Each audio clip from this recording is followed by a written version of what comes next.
Hello friends, good evening. कैसे हैं सभी लोग। इंद्राज सिविल सर्विसेज में आपका स्वागत है। मैं अनुज पटेल आज फिर हाजिर हुआ हूं आपके सामने। आज हम बात करते हैं कक्षा 6 की एनसीईआरटी है, ठीक है। और एनसीईआरटी जिसका नाम है सामाजिक एवं राजनीतिक जीवन भाग 1, और यूनिट 2 में हम सरकार पे बात कर रहे थे और आज चैप्टर 4 है। चैप्टर 4 में लोकतांत्रिक सरकार के प्रमुख तत्व, इन सब पे चर्चा करेंगे।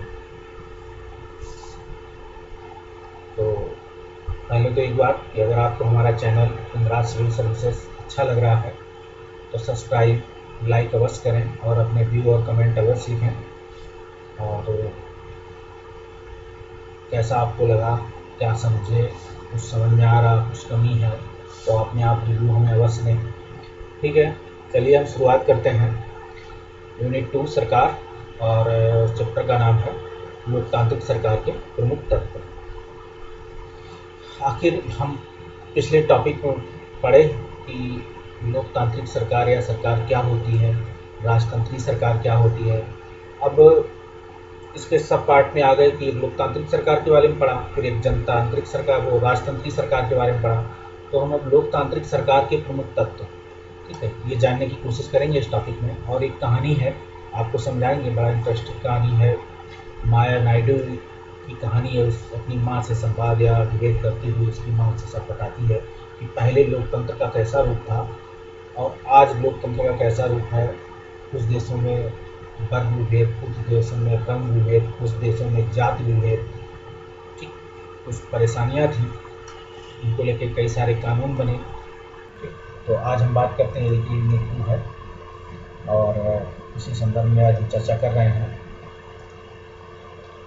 वही टॉपिक है, सरकार है, सरकार में लोकतंत्र है, ठीक है। ये कार्टूनिस्ट का काम है कि क्या करेगा, कार्टूनों के जरिए अपने अधिकारों का विरोध कर आलोचना करना, व्यंग करने तथा राजनेताओं की गलतियों को ढूंढने के लिए करेगा एक कार्टून के माध्यम से।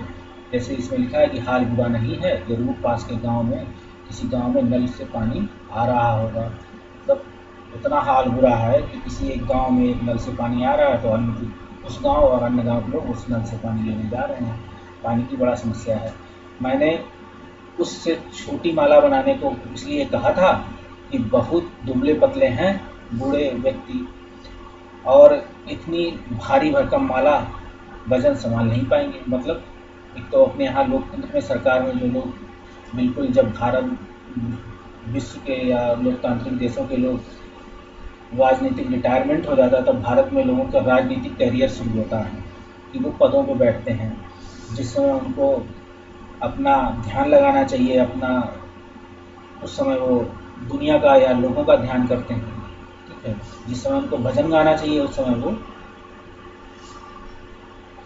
दुनिया में जीने की कोशिश करते हैं या जी लेते हैं, नहीं तो हम जाने वाले हैं। तो बात करते हैं यूनिट 2 सरकार चैप्टर को लोकतांत्रिक सरकार के प्रमुख तत्व। पिछले अध्याय में हमने बताया था आपको कि लोकतांत्रिक सरकार क्या होती है। जिसे लोकतांत्रिक सरकार के कामों को प्रभावित करने वाली मुख्य बातों के साथ साथ इसमें लोगों की भागीदारी, ठीक है, कामों को प्रभावित करने वाली मुख्य बातें भी होती हैं कि कैसे प्रभावित करती हैं। साथ में लोगों की भागीदारी का समाधान, समानता एवं न्याय के विचार इसमें शामिल है। लोगों की भागीदारी, समस्याओं का समाधान, समानता एवं न्याय के विचार इसमें शामिल हैं। वे सभी लोग सभी कैसे लोकतांत्रिक व्यवस्था को क्या बनाते हैं, सफल कैसे बनाते हैं। वे सभी लोकतांत्रिक व्यवस्था को सफल कैसे बनाते हैं। अगर लोकतांत्रिक व्यवस्था का ना होना होगा तो क्या होगा, ठीक है। अगर लोकतांत्रिक व्यवस्था का ना हो तो क्या होगा, इसे जानने के लिए हम विश्व के प्रमुख देशों जैसे अफ्रीका में रहने वाली माया की कहानी, अन्य देशों के समुदाय समाज के बारे में जानने का प्रयास करेंगे। इसी से जुड़ी हुई अपने भारत में भी समुदाय, जाति के बारे में, धर्म के बारे में जानने का प्रयास करेंगे, ठीक है। ये विश्व का मैप है और अलग अलग देशों में अलग अलग तरीके के लोकतंत्र हैं। अब बात करते हैं, कहानी है। कहानी के माध्यम से इस चैप्टर में हम लोकतंत्र को समझेंगे। लोकतंत्र के प्रमुख तत्व क्या हैं कि दक्षिणी अफ्रीका एक ऐसा देश है जहाँ कई प्रजातियों के लोग रहते हैं, जैसे कि अश्वेत गोरे लोग, अश्वेत काले लोग, जिनकी त्वचा का रंग सांवला है जैसे भारतीय। अब भारतीय वहाँ कैसे पहुँचे, तो एक गिरमिटिया पद्धति थी। इसमें कामगारों को क्या होता था, वो जो औपनिवेशिक शासन थे, अंग्रेज लोग थे, वो ले जाते थे कहाँ, जहाँ जिन देशों में अंग्रेजों का उपनिवेश था वहाँ वो लोग वर्कर के रूप में लेके जाते थे। इसमें भारतीय लोगों को भी उन देशों में लेके जाया गया जहाँ उन्हें काम की ज़रूरत थी या काम कराना था। तो भारत के लोग वहाँ पहुँच गए। अब वहाँ पहुँच गए तो वहाँ एक पीढ़ी दो पीढ़ी तो वे बस गए थे वहीं, फिर उनका आना भारत संभव नहीं हुआ। आज वो भारतीय मूल के लोग हैं, या जिनकी पीढ़ियाँ कभी यहाँ से संवाद या यहाँ से उनका जन्म हुआ, फिर वो विदेश चली गई, फिर वो वहीं रच बस गए। आज भारतीय लोगों का दक्षिण अफ्रीका, विश्व के अन्य देशों में राजनीति में उच्च पदों पर हैं। आज इंग्लैंड में देख लीजिए, भारतीय मूल की महिला प्रधानमंत्री बन चुकी हैं, या अन्य देशों में बन चुकी हैं। तो यही भाई भारतीय मूल चलता है। अब जोहान्सबर्ग में रहने वाली 11 वर्ष की दक्षिण अफ्रीकी लड़की माया नायडू एक दिन अपने माँ के साथ सफाई कर रही थी। आपको कहानी की तरह बता रहे इसलिए लिखा थोड़ा कि थोड़ा समझ में आए बताने में। अगर सिर्फ बोलता तो आप लिखते कि ऐसा क्या है। उसे एक रजिस्टर मिला। उस रजिस्टर में क्या था, अखबारों की कतरन थी, तस्वीरों से भरा था। ठीक है, उसमें एक 15 साल की वाले लड़के की बहुत सारी तस्वीरें थी। पूछने पर पता चला कि उसका नाम क्या था, हेक्टर क्लिफर्सन। उसको पुलिस ने गोली मार दी थी और उसकी मृत्यु हो गई थी। कारण था उसका उसी कारणवश ही मारी होगी। तो दक्षिणी अफ्रीका पहले क्या था, पहले रंग-भेद कानूनों से शासित था। रंग भेद का मतलब त्वचा या चमड़ी रंग के आधार पर भेदभाव करना। दक्षिण अफ्रीका की प्रजातियां इस आधार पर अलग अलग समूह में बटी थी। ठीक है, श्वेत लोग, जैसे ये बताया आपने, अश्वेत लोग काले, जिनकी त्वचा का रंग सांवला, भारतीय, ठीक है, अलग अलग थे। अब लोग इसमें कहते हैं वहाँ के कानूनों के मुताबिक अश्वेत जो श्वेत थे, अश्वेत भारतीय और अन्य प्रजातियों को एक दूसरे से संबंध बनाने की इजाज़त नहीं थी। इतने कड़े कानून थे, श्वेत अश्वेत या अन्य भारतीयों से जो काले लोग हैं या अश्वेत लोग हैं, वो श्वेत से या अन्य भारतीयों से संबंध नहीं बना सकते थे। ये संबंध बनाने की उन्होंने इजाज़त नहीं बना रखी थी। कोई कानून ऐसे बना रखे थे, पाबंदियां लगा रखी थी। विभिन्न प्रजातियों के लोग ना तो एक दूसरे से आपस में या आसपास नहीं रह सकते थे। जो वहाँ ट्राइब्स थी, बहुत सारी जातियाँ थी, उनको उन्होंने फूट डालो, राज करो की, जैसे भारत में एक तरीके से वहाँ भी ऐसा उन्होंने कुछ कानून बना डाले कि कोई भी ट्राइब जो है एक दूसरे के आसपास नहीं रह सकती, ना ही आम सुविधाओं का इस्तेमाल कर सकते हैं वो लोग।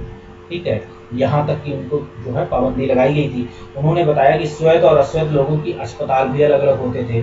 ठीक है, माया नायडू को उसकी माँ सारी कहानियाँ बता रही है कि ऐसी कानून पहले हुआ करते थे उसके समय में, जब वो छोटी होंगी उनकी माता, तो अलग अलग होते थे। श्वेत लोगों के जरिए, श्वेत लोगों के लिए जो अस्पताल की गाड़ियाँ थी, श्वेत लोगों के लिए जो अस्पताल की गाड़ियाँ थी, ज़रूरत के सामानों से क्या होती थी, जैसे क्या थी, अंग्रेज पहले थे भारत में, उन्होंने अपनी सुख सुविधाओं के लिए सारे काम करते थे, लेकिन जो वर्कर लोग थे उनके लिए काम अच्छी सुविधाएं नहीं थी।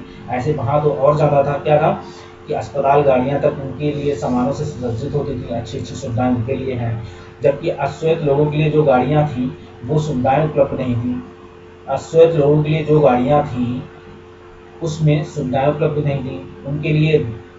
और इसके आगे क्या था कि रेल और बसें, बस स्टैंड, ठीक है, रेल बसें, ठीक है, रेल है, बसें, इनके बने बस स्टैंड सबके अलग अलग होते थे। ये अश्वेत लोगों का यहाँ बना है, ये अश्वेत लोगों का यहाँ बना है।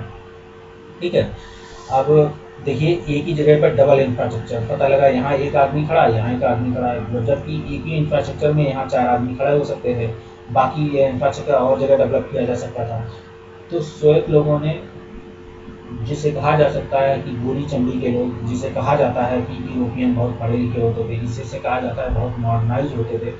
देखिए उनका मॉडर्नाइजेशन किस रूप में सामने आया आपको, वो भी बहुत ही परंपरागत और रूढ़वादी विचारों थे। वहाँ का धर्म तो और भी, जिसे कहते हैं कि वहाँ का जो प्रोटेस्ट या जो धर्म होते थे वो सब और ज़्यादा रूढ़वादी विचारों से संबंधित थे। आप उनकी हिस्ट्री उठा के देखिए कि वहाँ की महिलाओं की स्थिति क्या रही होगी, कितने आंदोलन हुए, ना जाने कितने कत्ल किए गए, ठीक है, गिरजाघरों में। आप इसको देखें कि धर्म की आड़ में क्या ना क्या हुआ होगा, लेकिन वो सब था अंधकार युग था। लेकिन पुनर्जागरण युग के बाद वहाँ चीज़ें सुधरी और बहुत तेज़ी से सुधरी। बस यही अंतर है यहाँ और यहाँ के, कि यहाँ चीज़ें अभी भी चल रही हैं, लेकिन वहाँ चीज़ें सुधरी तो अचानक लोगों में पुनर्जागरण हुआ, लोग जागरूक हुए और उन्होंने धीरे धीरे अपने आप को नॉर्मलाइज कर लिया। बस इतना। लेकिन अगर देखा जाए कि वहाँ जो है ज़्यादा, हमसे ज़्यादा रूढ़वादी थे, हमसे ज़्यादा हिंसक लोग थे, धर्म का प्रभाव ज़्यादा था, लेकिन जब धर्म का प्रभाव खत्म हुआ तो धीरे धीरे अचानक से खत्म हुआ, अचानक धर्म को पीछे छोड़ दिया गया।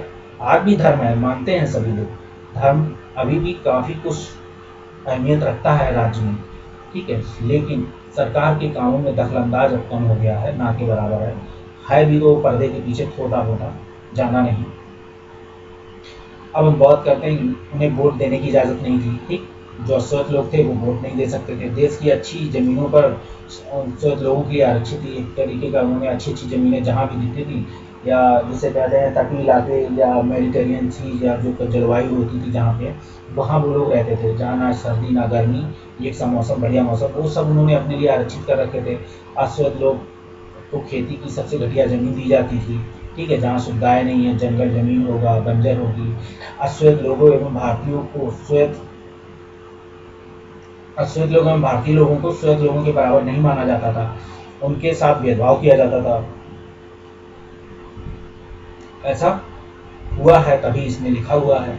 दक्षिणी पश्चिमी हिस्से में एक शहर था सोवेटो, एक सोवेटो शहर था, कहाँ, दक्षिणी पश्चिमी हिस्से में, दक्षिणी अफ्रीका के दक्षिणी पश्चिमी हिस्सा था, जहाँ शहर था सोवेटो, जहाँ से क्या रहते थे, अश्वेत लोग ही रहते थे, श्वेत नहीं रहते। हेक्टर पीटरसन भी एक वहीं रहता था जिसको पीछे है, ठीक है।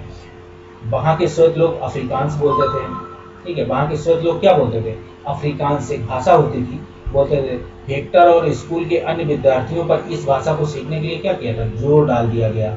इसके लिए इन्होंने विरोध किया तो हेक्टर और स्कूल के अन्य विद्यार्थियों ने इस भाषा को सीखने पर जोर डाला जा रहा था, अपनी भाषा जुनू सीखना चाहते थे वो, इसलिए वो विरोध करने लगे। हेक्टर अपने सहपाठियों के साथ मिलकर अफ्रीकांस सीखने का विरोध कर रहा था। फिर दक्षिणी अफ्रीका की पुलिस ने विरोध करने वाले लोगों को बेरहमी से पीटा और भीड़ पर गोलियां बरसाई। उनमें से एक गोली हेक्टर को लगी और मारा गया।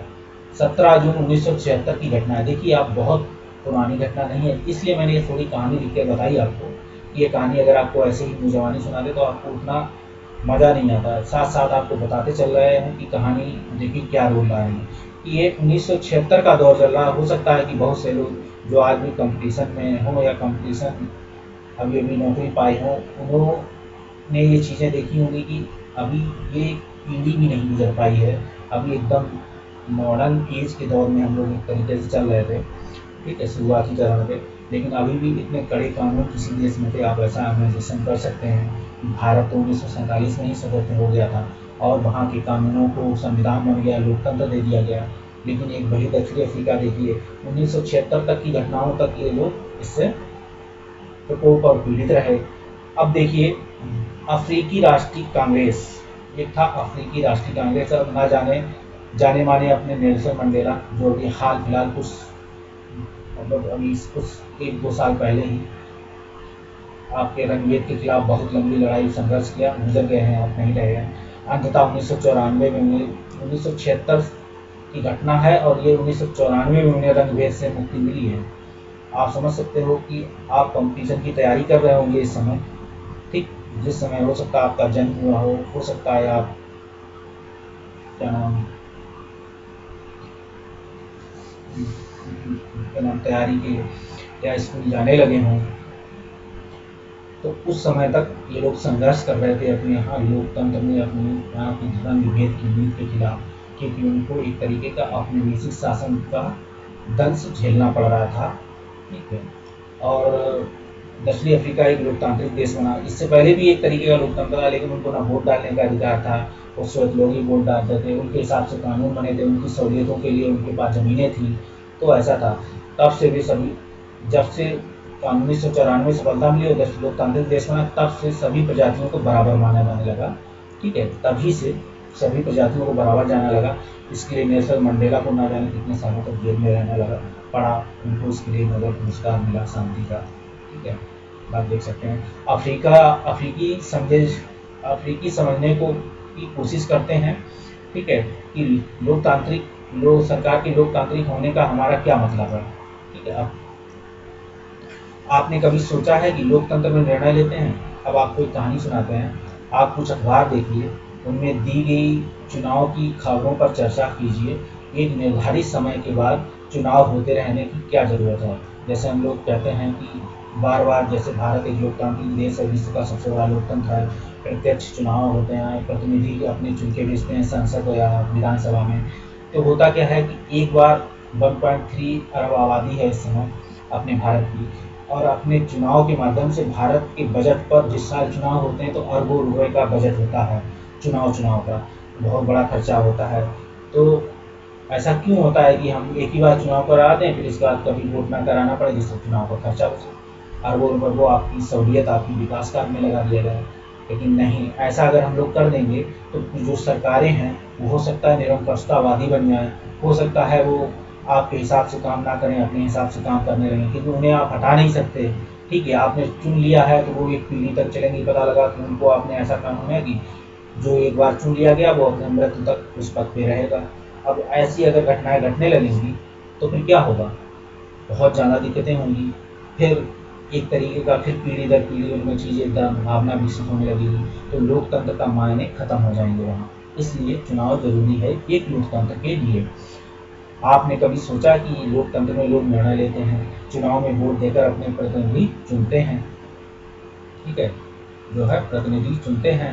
अब कहते हैं ये प्रतिनिधि लोगों की तरफ से निर्णय लेते हैं, यह मानकर चला जाता है कि निर्णय लेते वक्त प्रतिनिधि लोगों की जरूरतों को ध्यान में रखेंगे। ऐसा आपको पिछले चैप्टर में हम समझा चुके हैं। और सभी सरकारों को एक निश्चित समय के लिए चुना जाता है। समय इसलिए निश्चित है कि एक निश्चित समय बाद वोटिंग कराई जाती है, जिससे जनता अपने प्रतिनिधि को दोबारा चुनना चाहती है तो उसी को देगी, या दूसरे प्रतिनिधि को चुनना चाहती है दूसरे प्रतिनिधि को वोट देगी। क्योंकि सरकार, जनता जान लेती है कि ये मेरे लिए काम कर रही है कि नहीं कर रही है, क्या बढ़ावा दे रही है क्या नहीं बढ़ावा दे रही है, ठीक है, क्या काम किया इसने, और तो इस तरीके से वो काम करती है। भारत में अवधि 5 वर्ष की है, एक बार चुने जाने के बाद सरकार 5 वर्ष तक जनता में रहती है, ऐसा माना जाता है। अगर कोई आकस्मिक प्रधानमंत्री या कोई ऐसा सरकार ना गिरे, या कोई अपना बहुमत खींच ना ले, या उसके सदस्य ना टूट जाएं, तो ऐसा माना जाता है। सरकार का फिर से सत्ता में बने रहना तभी संभव है जब लोग उसे बार बार चुनने का मौका दें। एक बार आपने किसी को चुना, फिर आप दोबारा भी उसी चुन लेते हैं तो उसे दोबारा मौका मिल जाएगा। आपने देखा होगा कई अपने सांसदीय प्रतिनिधि या विधान प्रतिनिधि, विधान परिषद, विधानसभा के प्रतिनिधि होते हैं, वो पता लगा 5 बार से चुन के आ रहे हैं, 6 बार से चुन के आ रहे हैं का जनता, वहाँ की जनता के लिए वो काम करते हैं, तो जनता का वो विश्वास जीते हैं। जनता का विश्वास जीते हैं तो वो जनता उन्हें वोट देती है, क्योंकि वो जनता के लिए काम कर रहे हैं। ठीक, उनकी पार्टी की सरकार भले ही ना बने, लेकिन वो प्रतिनिधि बार बार चुन के आ रहा है, क्योंकि जनता उसे बार बार एक्सेप्ट कर ले रही है कि ये मेरे लिए उतना अच्छा है जितने अन्य नहीं है। ऐसा कभी कभी लोग गलत प्रचार के माध्यम से भी हो जाता है कभी कभी, लेकिन वो बहुत कम होता है। जो अपने एरिया, अपने क्षेत्र की जनता का ध्यान रखते हैं, जनता उनको पूरे दिल से वोट देती है। एक दो एक्सेप्शनल होता है जगह, तो वो मायने नहीं रखते हैं। चुनाव के समय जनता जब भी लोकतंत्र में अपनी ताकत महसूस कराती है, तो नियमित चुनाव होने से लोगों का सरकार नियंत्रण बना रहता है। अब होता क्या, चुनाव नियमित समय होते रहते हैं तो लोकतंत्र में जनता की ताकत महसूस होती रहती है कि जनता कुछ भी कर सकती है, और जनप्रतिनिधि इस चीज़ से डरते हैं कि जनता हमको अगली बार मौका देगी कि नहीं देगी, इसलिए काम करें। और जो जनप्रतिनिधि ऐसा सोच के नहीं चलता कि अब की बार चुने जाएंगे नहीं चुने जाएंगे, देखा जाएगा, वो जनता से अपना ध्यान नहीं हटाते हैं, तो अक्सर कर वो लोग चुनाव की प्रक्रिया के माध्यम से अक्सर कर वो लोग हारते हैं।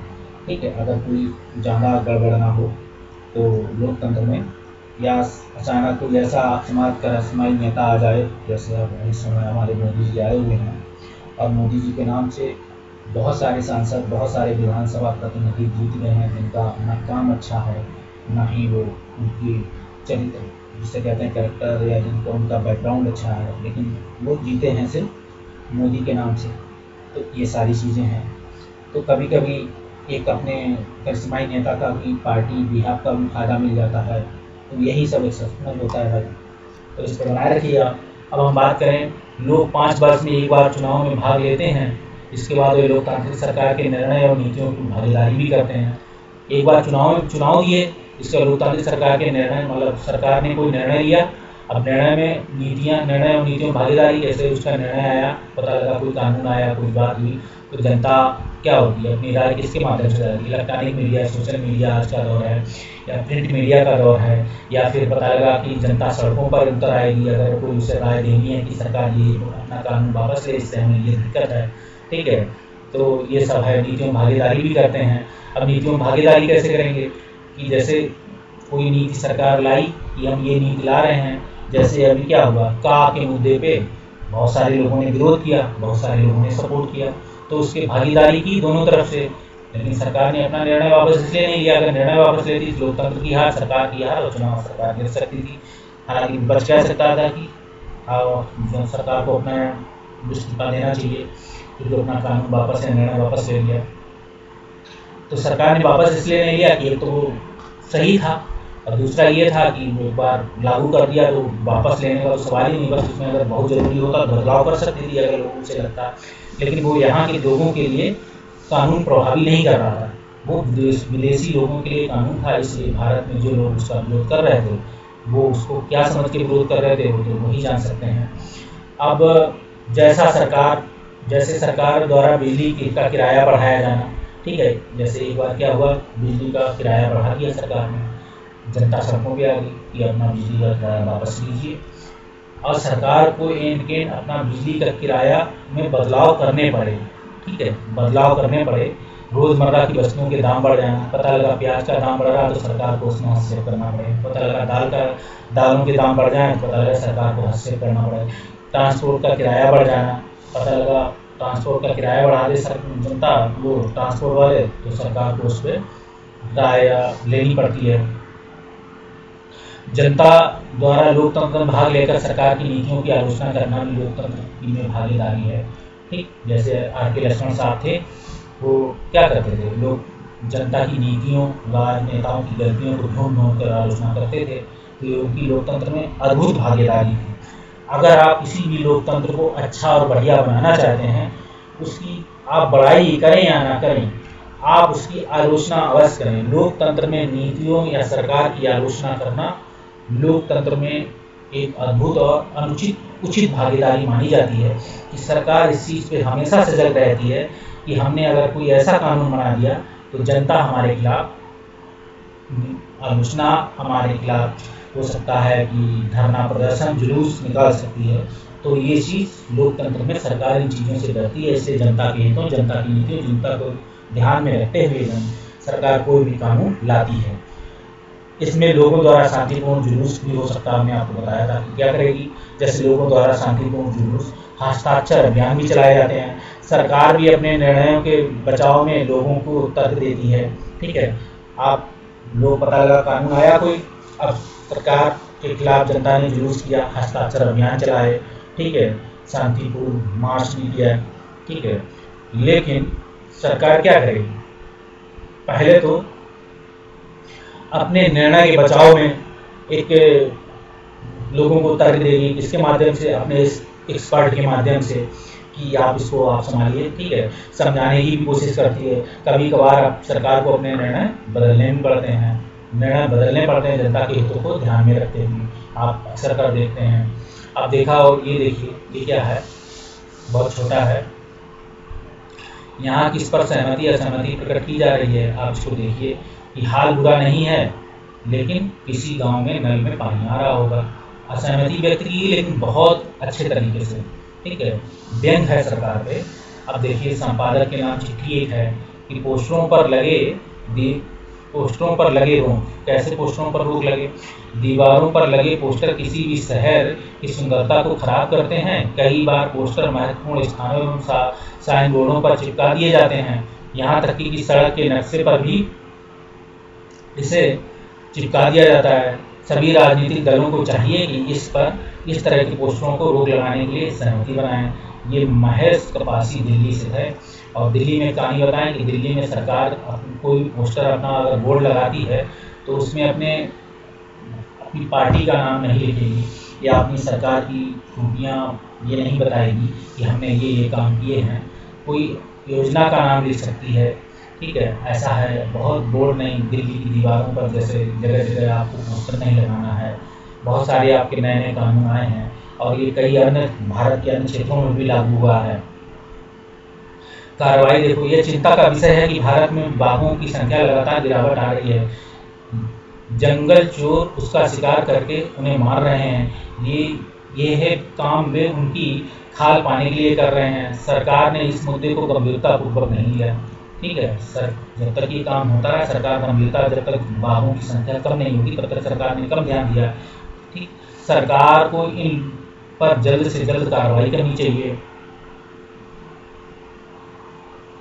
जंगल चोरों को गिरफ्तार करना चाहिए और बाघों की सुरक्षा के लिए नए बाघ कानून लागू किया जाना चाहिए। यदि ऐसा नहीं हुआ तो आने वाले सालों में बाघ विलुप्त प्राणी माना जाएगा। ये शुभन पाल थे, गुवाहाटी असम से, इन्होंने एक कार्रवाई पत्र में लिखा हुआ है।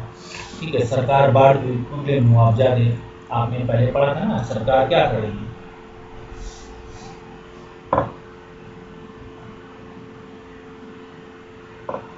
सरकार बाढ़ पीड़ितों को मुआवजा अवश्य दे। जब भी कहीं फ्लड आता है, बाढ़ आती है, जैसे बिहार और असम में आई है, राज्य के अन्य हिस्सों में आई है, तो सरकार वहाँ की जो जिनकी फसलें नष्ट हो गई, जिनके घर चले गए या बह गए, उनको सरकार मुआवजा देती है और ये सरकार का ही काम है। ठीक है, भारतीय संविधान में बुनियादी नियम और कानून दिए गए हैं। जब संविधान बनाया गया था तो बुनियादी नियम और कानून दिए गए। उन्हीं का बुनियादी जो बेसिक स्ट्रक्चर नियम और कानून जो दिए गए, उन्हीं के आधार पर नए कानून या नई परिभाषाएं निकलती रहती हैं संविधान के माध्यम से। ये कानून सरकार और लोगों के लिए बने हैं। ये कानून किसके लिए थे? सरकार और लोगों के लिए। सबको इनको मानना पड़ता है। विवादों का समाधान नहीं इन्हीं कानूनों के आधार पर होता है। ठीक है, विवादों का कानून जो होता है, विवाद होते हैं, विवादों का समाधान इन्हीं कानूनों के आधार पर होता है। ऐसे कई अन्य तरीके हैं जिनके द्वारा लोग अपनी राय व्यक्त कर सकते हैं। ऐसे कई अन्य तरीके हैं जिनके द्वारा लोग अपनी राय व्यक्त कर सकते हैं और सरकार को यह समझा सकते हैं कि उसे क्या कार्रवाई करनी चाहिए। इन तरीकों में हड़ताल, हस्ताक्षर अभियान, ठीक है, हड़ताल भी कर सकते हैं, हस्ताक्षर अभियान भी करते हैं, शांतिपूर्ण जुलूस भी करते हैं, आज शामिल है। इनके जरिए जनता की गलत नीतियों को सरकार ने सामने लाती हैं। अखबार, पत्रिका एवं टेलीविजन भी जनता से जुड़े मुद्दों और सरकार की जिम्मेदारियों पर चर्चा करने में महत्वपूर्ण भूमिका निभाते हैं। अखबार, पत्रिकाएं क्या करती हैं? इसमें साथ देती हैं किसका? जनता का या सरकार का कभी कभी इनडायरेक्टली साथ देती हैं।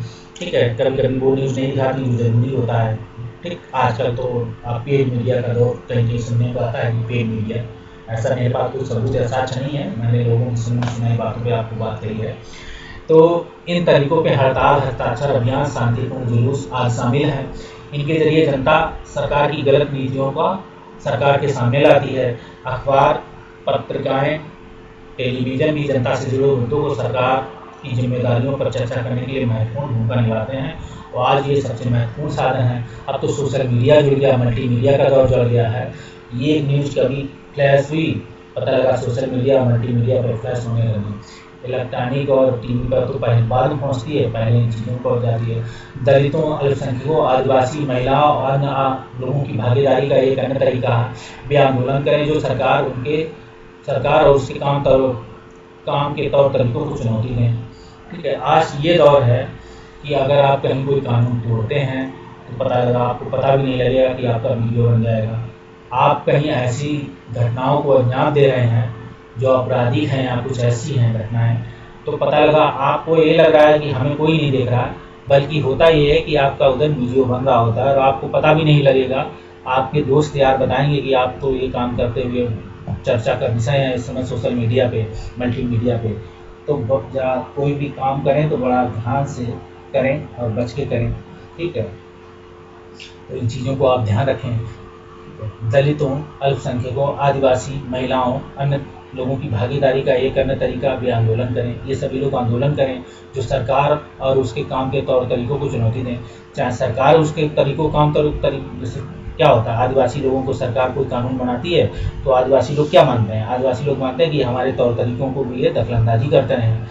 तो ये, जबकि सरकार उनको शिक्षित करना चाहती है, मुख्य धारा में लाना चाहती है, लेकिन उनको ऐसा लगता है कि वो हमारे लिए, मेरी संस्कृति में, हमारे कल्चर में, हमारे समाज में सरकार भागीदारी कर रही है, ज़बरदस्ती घुस रही है, तो वो आंदोलन या तौर तरीकों को चुनौती देने लगते हैं।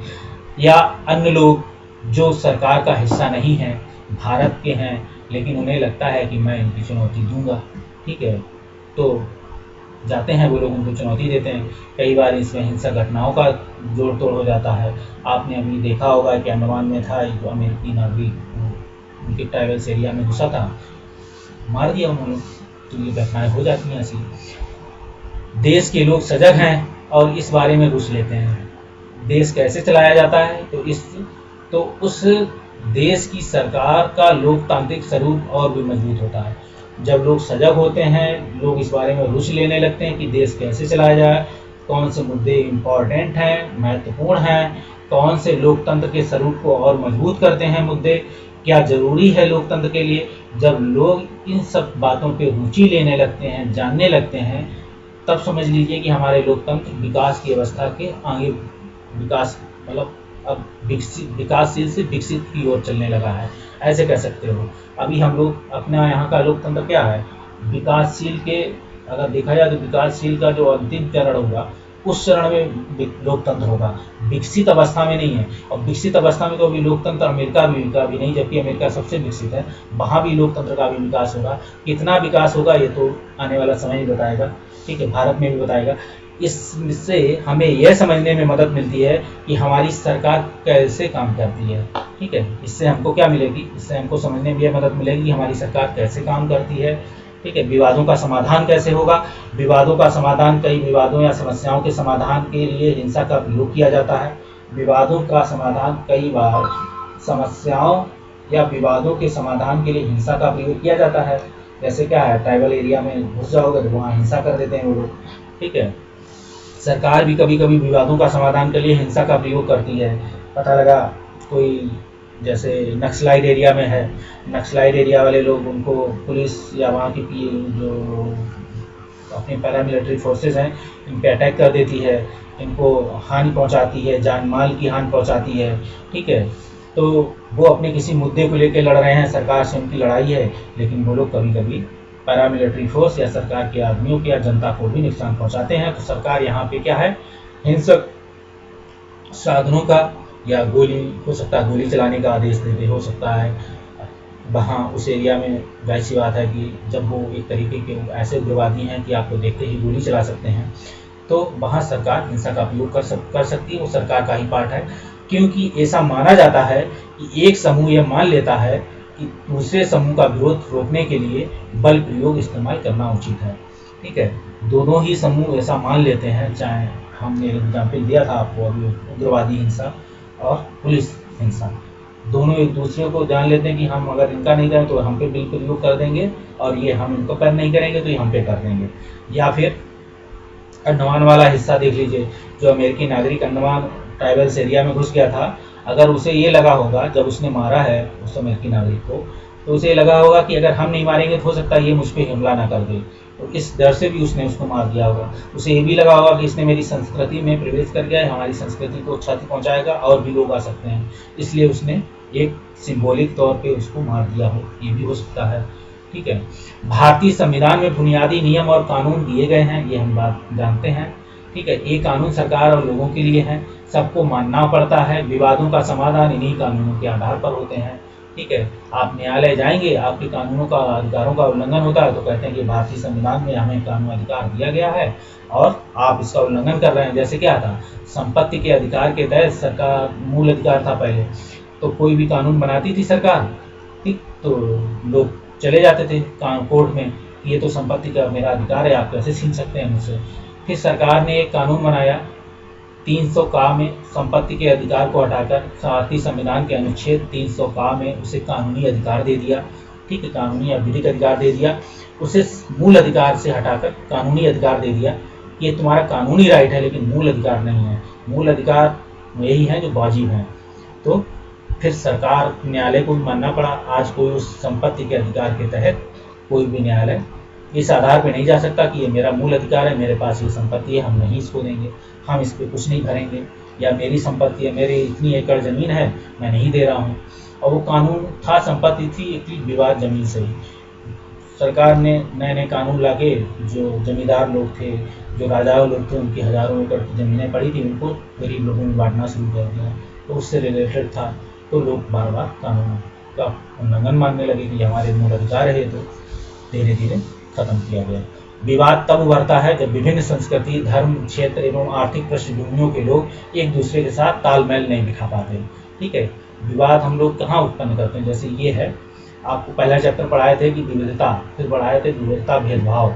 भेदभाव में देखा होगा आपने कि जब विभिन्न संस्कृति, धर्म, क्षेत्र एवं आर्थिक पृष्ठभूमियों के लोग एक दूसरे के साथ तालमेल नहीं बिठा पाते, ऐसा होता है जब कुछ लोगों को लगता है कि उनके साथ भेदभाव किया जा रहा है। जब विविधता एवं भेदभाव में देखा होगा कि एक तरफ विविधता बढ़ रही थी, उससे लेकिन भेदभाव भी हुआ, कुछ लोगों को लगा कि मुझसे साथ भेदभाव हो रहा है, किया जा रहा है, तो अपने विवादों को खत्म करने के लिए हिंसात्मक तरीके भी अपनाते हैं वो।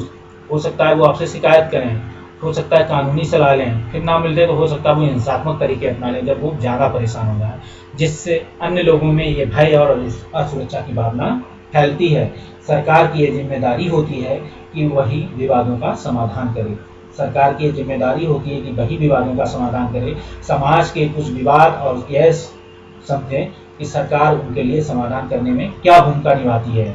सरकार समाज के कुछ विवाद और यह समझने की कि सरकार उनके इस जो विवाद होता है समाधान में क्या भूमिका निभाती है।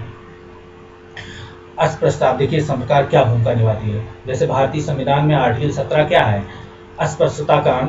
ठीक, सरकार ने इसे मूल अधिकार में डाल दिया गया कि कोई अस्पृश्यता के आधार पर कोई भेदभाव नहीं करेगा। ठीक है, छुआछूत की नहीं मानेगा कि ये छुआछूत है, नहीं छूएंगे, इसे गांव में नहीं घुसने देंगे, इसे मंदिर में नहीं घुसने देंगे। मंदिरों के लिए तो आपको देखा होगा कितना विवाद रहा है। ठीक है, अस्पृश्यता यानी छुआछूत की प्रथा पर कानून द्वारा रोक लगा दी गई।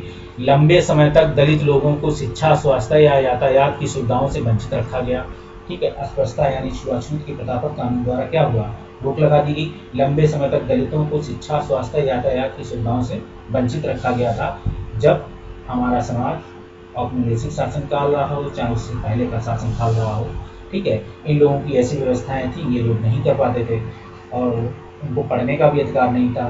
स्वास्थ्य से रिलेटेड सुविधाएं बहुत कम थी, यातायात में उनको सभी नहीं मिलते। आपने अम्बेडकर की कहानी पढ़ी होगी कि वो महार जाति होने की वजह से उन्हें कोई गाड़ी वाला अपनी गाड़ी पे नहीं बैठा रहा था, या आपको नहीं बैठा लेंगे। ठीक, पहले मंदिरों में उन्हें घुसने तक नहीं दिया जाता, ये उसने लिखा है घुसने हैं, सॉरी। ठीक है, याद रखिएगा, पहले मंदिरों में उन्हें क्या था, घुसने तक नहीं दिया जाता था। डॉक्टर अम्बेडकर, जिनके बारे में आप पहले ही पढ़ा है, कि जोर देकर कहा था कि यह प्रथा अमानवीय है। न्याय तब तक नहीं हो सकता जब तक सभी लोग बराबरी का व्यवहार ना हो। न्याय तो तभी होगा जब सब लोग बराबर माने जाएंगे। ठीक है, कानून के हिसाब से बराबर नहीं, वैसे भी बराबर होंगे। जब स्वयं लोग दूसरों को बराबरी का दर्जा देंगे तभी न्याय होगा। ये है देश की न्याय। तो सरकार भी समानता और न्याय की जरूरत को पहचानती है। सर, ऐसा नहीं कि सरकार कौन है, सरकार में बैठे हुए प्रतिनिधि हैं, कहाँ जनता के बीच के, उन्होंने देखा है जनता की करीब की समस्याओं को सुना है। ठीक है, या जनता दरबार भी लगाते हैं कुछ राजनेता, और अच्छा कॉन्सेप्ट था। इससे रिलेटेड उन्होंने देखा होगा समानता और न्याय की जरूरतों को पहचानती है कि क्या समानता है, क्या न्याय है। ठीक है, लोगों की क्या समस्याएं हैं, उन समूह के लिए विशेष ध्यान और प्रावधान करती है। ठीक है, विशेष प्रावधान भी करेगी जो समाज में अब बराबर नहीं माने जाते हैं, जो समाज में बराबर नहीं जाते। जैसे हमारे समाज में यह आम प्रवृत्ति है कि लोग लड़कों की देखभाल लड़की से ज़्यादा करते हैं। ऐसा प्रवृत्ति अभी भी है और खूब है। ठीक, कि लड़का अभी भी लड़का होगा तो लोगों को खुशी मिलती है, लड़की होगी तो मुँह बन जाता है। ऐसा होता है लोगों का कि लड़की है, हाँ इसकी शादी करनी पड़ेगी, पढ़ाना पड़ेगा, बाद में दहेज भी देना पड़ेगा। ठीक, और लड़की है तो मानसिक रूप पाना की इसकी देखभाल करनी पड़ेगी। ठीक है, क्योंकि समाज हमारा है, बहुत तरीके की बातें करता है। तो ये सब बातें हैं, और लोग लड़कों को देखभाल लड़की से ज़्यादा भी करते हैं। ऐसा माना जाता है कि लड़का घर का वारिस है, यही हमारे वंश को आगे बढ़ाएगा, तो उसकी वारिस देखभाल ज़्यादा होती है। और ये पितृसत्तात्मक सत्ता के सभी लक्षण हैं जो आप पढ़ रहे हैं। इसका मतलब है कि समाज लड़कियों को उतना महत्व नहीं देती जितना लड़कों को देते हैं। इसको खत्म करने के लिए सरकार ने कदम उठाए। लड़की लड़के में भेद को, जेंडर की समस्या का भी नहीं। ठीक है, आज सभी कानूनों में सभी जगह पे महिलाओं, लड़कियों, पुरुषों, लड़कों को समान अधिकार की बात होती है। ठीक है, महिला सशक्तिकरण की बात होती है, अलग से विशेष पैकेज की बात होती है। आज देखा होगा स्कूलों में महिला और लड़कियां स्कूल आती हैं, उन्हें प्रोत्साहन के रूप में पुरस्कार दिए जाते हैं। ठीक है। और क्या दिया जाता है, जैसे उनकी फीस माफ़ी हो जाएगी, उनको स्कॉलरशिप देंगे, जिससे लोग अपने बच्चों को पढ़ाएं, बोझ ना समझे। सरकार वो बोझ अपने कंधे पे ले रही है, जबकि वो बोझ खुद उस परिवार की जिम्मेदारी है जितना पूरे लड़के के लिए थी। ऐसा हम लोगों ने किया, इसलिए आप पर राजस्व का बोझ बढ़ा। राजस्व का बोझ बढ़ा तो आप पे इनडायरेक्टली राजस्व का बोझ लिया जा रहा है, और वो फिर सरकार आपके बच्चों को दे रही है। तो आप ऐसे एक हाथ से नहीं तो दूसरे हाथ से दे रहे हो, ठीक, तो देना तो पड़ रहा है आपको। ये बात अलग है कि आपकी भागीदारी मिलकर सबकी भागीदारी है इसमें। अब सरकार ने तो विशेष प्रावधान किए हैं इसके लिए। कैसे विशेष प्रावधान किए हैं, देखिए, जिससे लड़कियां अपने साथ होने वाले अन्याय से छुटकारा पा सकेंगी। सरकारी स्कूल और कॉलेजों में लड़कियों को फीस कम करने के प्रावधान किए गए हैं। आप कंपटीशन के फार्म में देखिए, लड़कियों की फीस नहीं ली जाती कि लड़कियां आए, नौकरी के फॉर्म भरें, एग्जाम दें, ठीक है। और इनडायरेक्टली तरीके से राज्य सरकारों ने तो रिजर्वेशन दे ही रखा है लड़कियों को, महिलाओं को नौकरियों के लिए, लेकिन सेंट्रल गवर्नमेंट भी इनडायरेक्टली है महिलाओं को जो है विशेष प्रोत्साहन के रूप में रिजर्वेशन देती है, वरीयता क्रम में महिलाओं को प्राथमिकता देती है। तो ये भी एक रिजर्वेशन का ही पार्ट है, इसको ऐसे सोच सकते हैं। सरकार इस तरह के प्रावधान उन लोगों के लिए भी करती है जिसे समाज ने धर्म एवं जाति के नाम पर शोषित किया है, पीछे छोड़ दिया, ठीक है। कौन कौन? धर्म एवं जाति के आधार पर शोषित किया और पीछे छोड़ दिया। भारतीय संविधान और लोकतंत्र में सरकार सभी लोगों को समान और उचित न्याय दिलाने के लिए नित नए कानून बनाती है और विशेष योजनाओं के माध्यम से उन वर्गों को लाभ पहुंचा रही है, चाहे वो लड़कियां हो या समाज के शोषित वर्ग हों, ठीक है। शोषित वर्ग में लड़कियों, महिलाओं को भी शामिल किया जाता है। इसमें शोषित वर्ग में जो दलित हो सकते हैं, ठीक है, ये दलित भी होंगे, जनजाति भी होंगे। जनजाति तो ऐसे हैं कि वो शोषित क्या, वो स्वयं मुख्य धारा में नहीं आना चाह रहे थे, इसलिए ऐसे नहीं रख सकते हैं, ठीक है, लेकिन वो पिछड़ गए हैं मुख्य धारा से, बस यही है। तो दलित हुए, या सामाजिक, आर्थिक, राजनीतिक रूप से पिछड़े लोग, ऐसे कह सकते हैं, उन्हें भी शोषित माना जाता है। अब हम बात करते हैं, आपके अनुसार फीस घटा देने से लड़कियों को स्कूल जाने में मदद मिलेगी? ठीक है, लोग प्रोत्साहन, आपको अगर प्रोत्साहन मिलने लगे, जैसे सरकार ने क्या हुआ, शिक्षा का अधिकार के तहत देखा होगा आपने कि इसको क्या किया कि मिड डे मील, शिक्षा के अधिकार को पहले कानूनी अधिकार दिया कि आप नहीं देने देंगे तो ये, अगर आप रोकते हैं किसी को तो आपको सज़ा हो सकती है। फिर इसके साथ साथ उन्होंने मिड डे मील की व्यवस्था चलाई।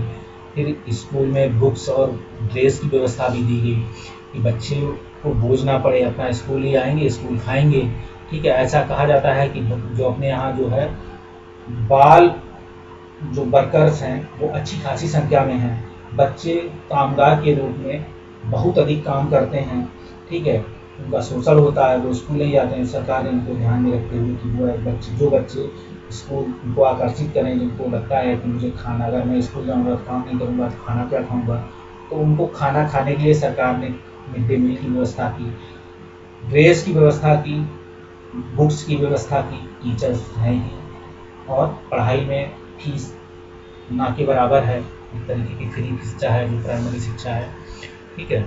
सरकार उसका वहन वो स्वयं उठाती है और फीस है भी जो ना के बराबर होती है। तो आप देख रहे होगा, क्या आपने किसी के साथ कोई भेदभाव होते देखा है? आप इससे भेदभाव देख सकते हैं, आप अपने गाँव, समाज या कहीं जहाँ रहते हैं तो आपने अपने दोस्तों के बीच में, अपने परिवार के बीच में, अपने रिश्तेदारी के बीच में, अपने गांव में, अपने शहर में, अपने समाज में जहां रह रहे हैं वहां देखिए आप किस तरीके का भेदभाव है। अगर है तो उसकी एक साड़ी बनाइए। इस स्थिति में आप उनकी क्या मदद की है? आपने ऐसी स्थिति में, आप शिक्षित हैं, अगर पढ़े लिखे हैं, जागरूक हैं, तो ऐसे भेदभाव या शोषित वर्ग के लोगों को आपने, महिला, लड़की, दलित लोगों की क्या मदद की है? आप उसके बारे में अपनी डायरी मेंटेन करें, ठीक है, आपको कभी ये पढ़ने में अच्छा लगेगा। इस स्थिति में आपकी क्या मदद? फिर है, क्या अन्य लोग भी आपसे सहमत थे जब आप मदद कर रहे थे? तो समाज के अन्य लोग सहमत थे? आपने इसमें अक्सर कर आप लिखेंगे नहीं, क्योंकि जो लोग विरोध कर रहे थे उनका, जो लोग उनको शोषित कर रहे थे, तुम उनकी मदद करोगे तो वो लोग ज़रूर यही कहेंगे कि नहीं, तुम मदद मत करो, मैं इस चीज़ से सहमत नहीं हूँ। तो ऐसा भी हो सकता है। जो लोग भेदभाव कर रहे थे उन्हें आपने कैसे समझाया, फिर आपने इनकी मदद की तो जो भेदभाव कर रहे थे उनको समझाया ही होगा, उनके दिमाग की रूढ़िवादिता को आपने जो तोड़ा होगा, कैसे तोड़ा। आप अपने शब्दों में लिखिए और सोचिए कि अगर मैं कभी मदद करने की स्थिति में आऊँ किसी की, तो आप कैसे करेंगे, कैसे इस स्थिति को संभालेंगे। ठीक है, आपको दो तरीके से करनी है, एक तो इसकी मदद भी करनी है, जो इनका शोषण कर रहा है उसको भी तुम्हें समझाना है अपने शब्दों से, अपने, ठीक है, अपने आप से, और आपको हर तरीके से तैयार रहना भी है इस चीज़ में। अब हम कुछ अभ्यास प्रश्न पे बात करते हैं कि आज दक्षिण अफ्रीका में माया का जीवन कैसा होगा। आप अंदाज़ा लगा सकते हैं कि 1994 में वहाँ रंगभेद कानून ख़त्म हुआ था, इसके बाद सभी लोग समान हो गए। तो वहाँ रंगभेद कानून ख़त्म होने के बाद आज माया का जीवन उसकी माँ का जैसे जीवन होगा वैसा तो नहीं, उससे तो बहुत अच्छा होगा। ठीक है, किन किन तरीक़ों से लोग सरकार की प्रक्रियाओं में भाग लेते हैं आपको पता है। जुलूस, हड़ताल, इलेक्ट्रॉनिक मीडिया, मल्टीमीडिया, आज तो और भी तरीके हैं। ठीक है, पत्र पत्रिकाएँ, टेलीविज़न और धरना प्रदर्शन, ये सभी तरीके हैं। विभिन्न विवादों और मुद्दों को सुलझाने के लिए सरकार की ज़रूरत क्यों पड़ती होती है। ठीक है सर, विभिन्न विवादों और मुद्दों को सुलझाने के लिए सरकार की ज़रूरत क्यों पड़ती है, आप स्वयं क्यों नहीं सरकार, क्योंकि सरकार कानून बनाती है, आपने सरकार को दिया है कि इस पर कानून बनाइए। सरकार कानून बनाएगी, सरकार कानून संविधान के तहत बनाएगी। संविधान तब बना, देश स्वतंत्र हुआ तो संविधान बना। तो कोई भी चीज़ जो संविधान में लिखित है, अगर कोई व्यक्ति उसकी कानूनों का उल्लंघन करता है, सरकार स्वयं उल्लंघन करती है, तो उसमें दोषी माना जाता है। कई बार सरकारें इस पर इस्तीफा भी देती हैं। सभी लोगों के साथ साथ समानता का व्यवहार हो, ये इसे सुनिश्चित करने के लिए सरकार क्या कदम उठाती है। ठीक है, समानता का व्यवहार कैसे सुनिश्चित होगा, जब, और इसे सुनिश्चित करने के लिए जब लोग सभी लोगों के साथ भेदभाव ना करें, व्यवहारिक और सामाजिक रूप से। पाठ को एक बार और पढ़कर लोकतांत्रिक सरकार के प्रमुख तत्वों की सूची बनाइए और सभी लोग कि कैसे सभी लोग बराबर हैं। आप अगर इस पाठ को दोबारा पढ़ना चाहें कि लोग कैसे बराबर हैं कानून के तहत, तो आप एक दोबारा पाठ में थोड़ी सी समरी देखिए और उसको नोट डाउन कीजिए 4 पॉइंट में। ठीक है, सो थैंक यू। चैप्टर हमारा खत्म हुआ और नेक्स्ट वीडियो में मिलेंगे। तब तक हम आपसे उम्मीद करते हैं जिस पर अपना रिव्यू और अपनी राय और चैनल को लाइक और सब्सक्राइब देंगे और मुझे बताएंगे इसमें क्या अच्छा है क्या खराबी है। Okay, thank you, bye.